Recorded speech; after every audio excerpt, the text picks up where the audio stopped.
तो दोस्तों ये है मेरे पास 50,000 रुपए की हार्ड ड्राइव, जो कि नैस की हार्ड ड्राइव है। अब आप सोचोगे 50,000 की हार्ड ड्राइव, नैस की हार्ड ड्राइव, ये क्या होता है? तो आपको मैं सिंपल भाषा में क्लियर करता हूँ।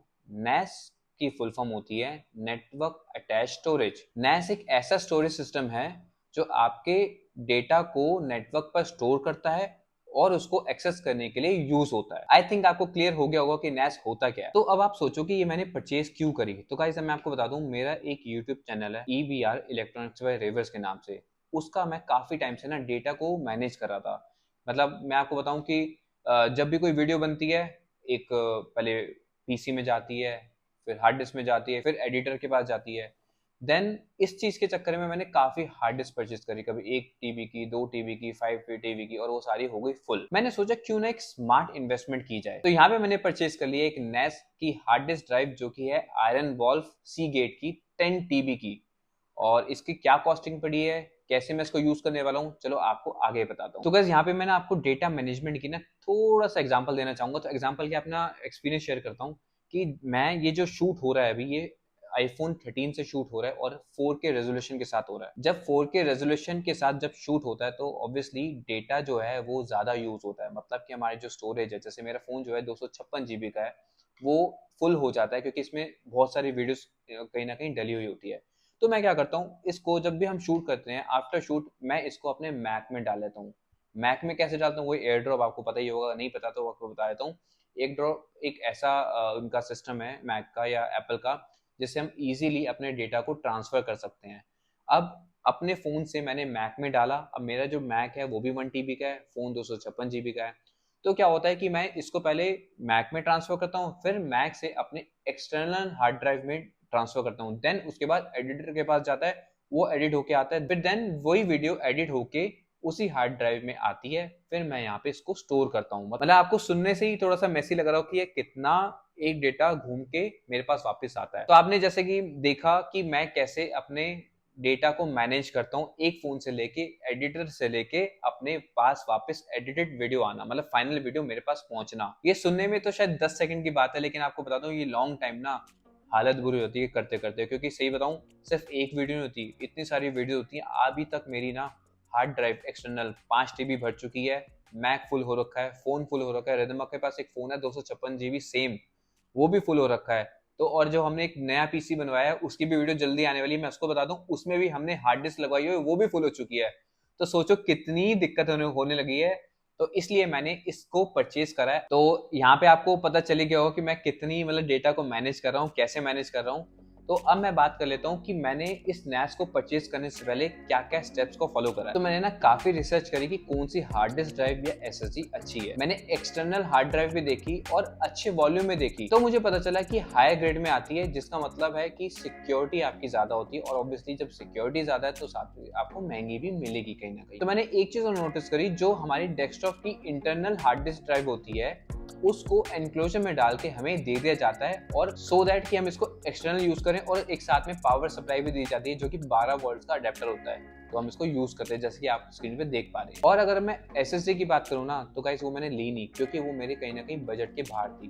अगर मैं हायर वॉल्यूम में SSD को परचेज करने का सोचता, तो वो कहीं ना कहीं बहुत ही इससे भी डबल कॉस्ट में पड़ती। और दूसरा रीजन का ये है कि ज्यादातर SSD ना मैंने देखा है कि लोग ना अपने लैपटॉप या डेस्कटॉप में ऑपरेटिंग सिस्टम को इंस्टॉल करके यूज करते हैं, जो कि साफ सी बात है, अगर आप लॉन्ग टाइम किसी डेटा को सेव करना चाहते हैं ना, तो वो हार्ड डिस्क ही अच्छी है, जिसको आप अच्छे RPM में लेकर परचेज कर सकते हो। अगर मैं RPM की बात करूं, तो RPM में 2 RPM आती है, एक 5500 या 5000 वाली आती है आई गेस, और जो अच्छी RPM वाली होती है वो आती है 7200, जो कि फास्ट चलते हैं, जिसकी स्पीड 130 से लेकर 250 Mbps तक की होती है। तो इन शॉर्ट जो SSD होती है वो लैपटॉप या PC को फास्ट करने के लिए होती है, डेटा स्टोरेज के लिए नहीं होती। हाँ, लेकिन काफी जगह SSD भी यूज की जाती है। ऑब्वियसली जहाँ बजट ज्यादा हो तो उसको यूज करेगा ही करेगा, लेकिन जिसका बजट नहीं है वो हार्ड डिस्क में ही जाए। सो गाइस, अब आते हैं कंक्लूजन पर कि मैंने हार्ड डिस्क परचेज क्यों करी और NAS की हार्ड डिस्क क्यों परचेज करी। तो यहाँ पे बात कर लेते हैं NAS होता क्या है। तो NAS की बात की जाए,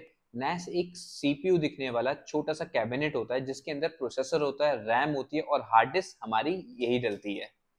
तो आपको मैं थोड़ा सा क्लियर करता हूँ ये काम कैसे करता है। तो गाइज ये जो आता है, ये एक बे से लेके ऑलमोस्ट 16 बेस तक आती है। अब बे का मतलब यहाँ पे ये हो गया कि जिसमें जितनी हार्ड डिस्क डाल सके वो उतने बे का है और उसमें डिपेंड करता है कि एक बे कितने जीबी या टीबी की हार्ड डिस्क सपोर्ट करती है। 10 टीबी करती है या 12 टीबी करती है, तो आपके बजट के ऊपर आपको कितने बे वाला परचेज करना है। तो यहाँ पे एग्जांपल लेते हैं, मैंने 2 बेस वाला NAS परचेज किया।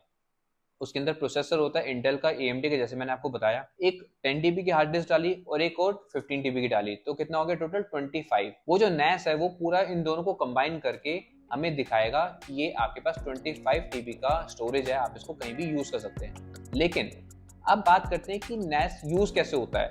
तो गाइस, NAS होता है नेटवर्क के थ्रू यूज होने वाला एक डिवाइस है, जो कि आप अपने एक कह सकते हैं एग्जाम्पल के लिए कि जैसे आपने नोटिस करा होगा, आपने गूगल ड्राइव यूज किया है, आपने ड्रॉप बॉक्स यूज किया है, एप्पल का iCloud है वो यूज किया होगा। तो ये सारे कहीं ना कहीं एक तरह से क्लाउड ही हो गया, जो हम इसको अपने घर में यूज करते हैं, एक तरह से हमारे प्राइवेट क्लाउड हो गया। आई गेस आपको समझ आ गया हो कि NAS काम कैसे करता है और होता क्या है। अगर मैं NAS की बात करूं तो गाइस, NAS मेरा एक फ्यूचर प्लानिंग है कि इसको मैं परचेज करूंगा इन फ्यूचर, जब मेरा और बजट बढ़ जाएगा। क्योंकि NAS की अगर मैं बात करूं तो वो कहीं ना कहीं 50,000 से के अराउंड आती है अगर मैं अच्छी लेने जाऊं। तो मैंने हार्ड डिस्क इसलिए परचेज कर लिया कि सीधा मैं जब NAS परचेज करूंगा तो मुझे हार्ड डिस्क के पैसे नहीं देने पड़ेंगे। अगर यहाँ पे मैं एक्सटर्नल परचेज करता हार्ड ड्राइव, तो फिर मुझे NAS के लिए एक और हार्ड ड्राइव लेनी पड़ती।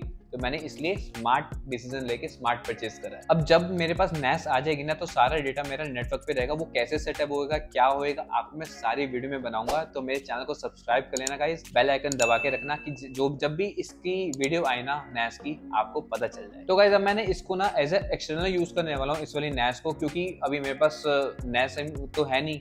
इस NAS हार्ड ड्राइव को मैं एक्सटर्नल यूज करूंगा। और कैसे, तो गाइस ये है मेरे पास पाईबॉक्स का डॉकिंग स्टेशन, जो कि ये इसमें आप अपनी इंटरनल हार्ड ड्राइव को लगा सकते हो। ये मैंने, आप स्पेस देखो यहाँ पे 3.5 mm की जो हार्ड डिस्क होती है वो इसमें लग सकती है, जैसे कि इसको यहाँ पे मैंने लगा के दिखाता हूँ। तो गाइस ये देखो, ये हार्ड डिस्क ड्राइव है और ये डॉकिंग स्टेशन है। इसको आप एक एंक्लोजर भी कह सकते हो। एंक्लोजर ये होता है वो पूरा बंद होता है, तो ये डॉकिंग स्टेशन हम इसको कहते हैं। तो यहाँ पे मैंने इसको यहाँ पे लगाया है ऐसे। इसमें SATA यूज़ होता है। तो अब इसमें क्या कर सकते हैं हम पीछे, जैसे कि मैंने आपको बताया था कि जो इंक्लोजर होता है, इंक्लोजर वाली हार्ड डिस्क जो होती है, एक्सटर्नल वाली जो हार्ड डिस्क होती है हाई ग्रेड वाली, उसमें भी 12 वॉट्स का एक अडेप्टर दिया जाता है, जो कि मेरे पास भी है। साथ में आपको इसमें डेटा केबल भी मिलती है, जो कि आप इसको लगा के अपने एक्सटर्नल पीसी में यूज कर सकते हो। तो गाइस चलिए अब इसको बात करते हैं, इसको यूज कैसे कर सकते हैं हम जब भी कोई हार्ड डिस्क ड्राइव लेते हैं या SSD लेते हैं, हमें उसे इनिशियलाइज करना होता है। इनिशियलाइज करने के लिए हमें कुछ स्टेप्स को फॉलो करना होता है। वो कैसे क्या करना होता है वो आपको बता देता हूँ आगे। लेकिन मेरी एक दुविधा ये है कि इस हार्ड डिस्क ड्राइव को ना मैं मैक में भी यूज करना चाहता हूँ और विंडोज भी यूज करना चाहता हूँ। तो वो कौन सा फॉर्मेट है जिसके अंदर मुझे इनिशियलाइज करना है। तो 3 फॉर्मेट होते हैं, मैं आपको बताता हूँ। एक NTFS होता है, एक FAT32 होता है और एक होता है exFAT। ऐसे तो बहुत सारे होते हैं, लेकिन जो पता है मुझे वो आपको बता रहा हूँ, जो मुझे यूज आने वाले। जब हम NTFS यूज करते हैं ना, तो NTFS यूज करने का पर्पस ये होता है, किसी भी हार्ड डिस्क ड्राइव को अगर आप ट्रांसफर कर रहे हो डेटा, तो अगर वो 8 GB से ऊपर है तब हमें उसे NTFS में करना होता है।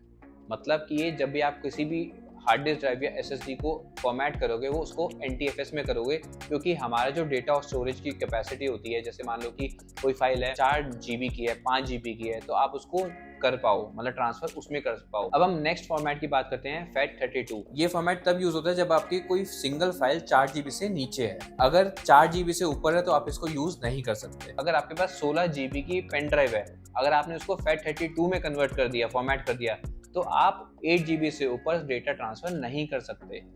तो ये एक मतलब सिंगल टाइम में, ऐसे तो अलग अलग कर सकते हो।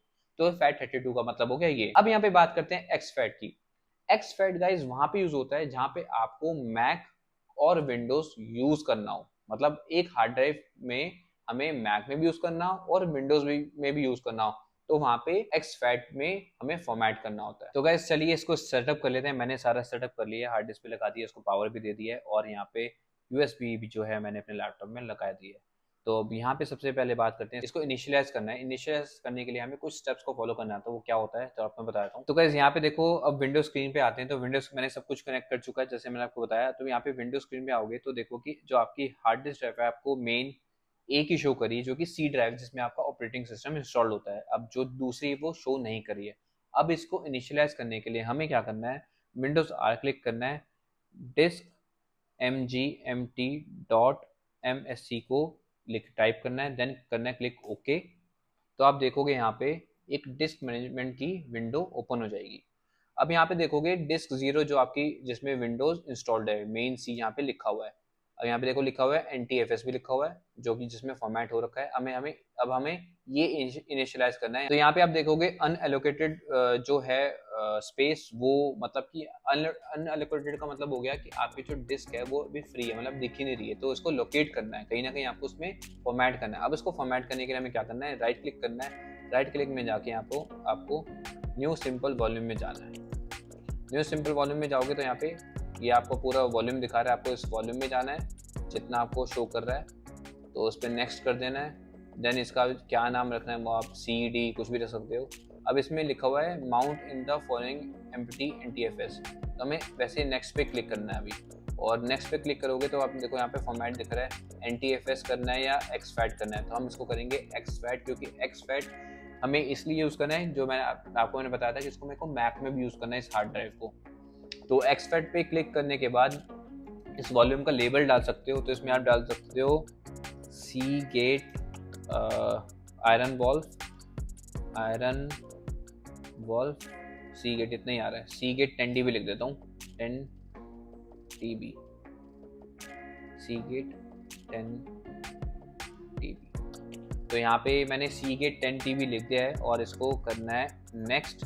जैसे आप नेक्स्ट करोगे तो एक और विंडो आएगी, विंडो पे करना है फिनिश। तो विज़ार्ड आने के बाद देखो ये फॉर्मेट हो गया है। तो गाइस आप जैसे कि देख सकते हो ये खुद ही ओपन हो गया है। अब आप जिस PC पे क्लिक करोगे तो यहाँ पे Seagate 10 TB की आपको यहाँ पे स्टोरेज आपको दिखने लग जाएगी। अब ये क्या है, इसको मैं मैक में भी यूज़ कर सकता हूँ और विंडोज़ में भी यूज़ कर सकता हूँ। मेरा ना एक डाउट और था कि मैं अपने क्या मैक में टाइम मशीन एक फीचर होता है, क्या टाइम मशीन भी यूज़ कर सकता हूँ इसके साथ। तो मैंने थोड़ा सा इस पर रिसर्च करी, लेकिन वो यूज़ नहीं हो सकता है, क्योंकि उसके लिए आपको इस हार्ड ड्राइव के पार्टीशन करने पड़ेंगे। मतलब वो एक आपको अगर बैकअप लेना है मैक का, तो उसके लिए आपको अलग ही हार्ड डिस्क ड्राइव लेनी पड़ेगी। इसमें मैं यूज़ नहीं कर सकता हूँ। तो चलो इसको भी छोड़ते हैं, और इन फ्यूचर अगर मैं इसमें थोड़ा जब हम NAS लेंगे ना, NAS के साथ भी हम इसको करके देखेंगे कि NAS में मैं टाइम मशीन को यूज़ कर सकता हूँ नहीं कर सकता। उसके लिए भी एक अलग सेपरेट वीडियो लेके आएंगे आने वाले वीडियोस में। तो जाने से पहले मैं इसकी प्राइस की बात कर लेता हूँ। ये इसकी जो MRP है 50,000 है, और मुझे ये मिली है 25,000 में, जो इसका अभी करंट चल रहा है। इसको मैंने Amazon प्राइम डे पे मैंने परचेस की थी, जो कि सेल पे आ रही थी। तो वैसे इसका जो प्राइस है वो 27-28 रहता है, कहीं ना कहीं मतलब फ्लक्चुएट करता रहता है। तो मुझे 25 में पड़ी है। अगर आप इसको परचेस करना चाहते हैं तो आपको लिंक इसका डिस्क्रिप्शन में मिल जाएगा, वहाँ पे जाके आप इसको परचेस कर सकते हैं। तो मिलते हैं फिर नेक्स्ट वीडियो में। Goodbye, take care.